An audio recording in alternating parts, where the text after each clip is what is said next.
Lettre 19. Usbek à son ami Rustan, à Ispahan. Nous n'avons séjourné que 8 jours à Toka.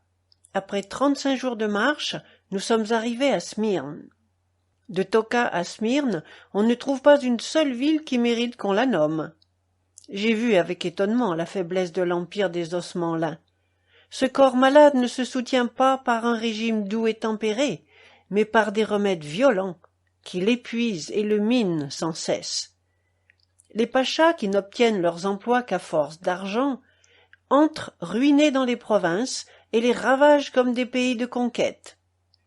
Une milice insolente n'est soumise qu'à ses caprices. Les places sont démantelées, les villes désertes, les campagnes désolées, la culture des terres et le commerce entièrement abandonnés. L'impunité règne dans ce gouvernement sévère. Les chrétiens qui cultivent les terres, les juifs qui lèvent les tribus, sont exposés à 1000 violences. La propriété des terres est incertaine, et par conséquent, l'ardeur de les faire valoir ralentit. Il n'y a ni titre ni possession qui vaille contre le caprice de ceux qui gouvernent.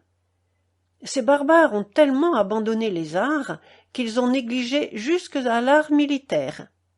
Pendant que les nations d'Europe se raffinent tous les jours, ils restent dans leur ancienne ignorance, et ils ne s'avisent de prendre leurs nouvelles inventions qu'après qu'elles s'en sont servies 1000 fois contre eux. Ils n'ont nulle expérience sur la mer, nulle d'habileté dans la manœuvre. On dit qu'une poignée de chrétiens sortis d'un rocher font suer tous les Ottomans et fatiguent leur empire.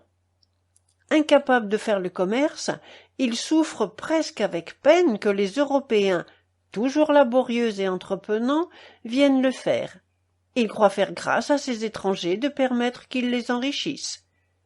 Dans toute cette vaste étendue de pays que j'ai traversée, je n'ai trouvé que Smyrne qu'on puisse regarder comme une ville riche et puissante.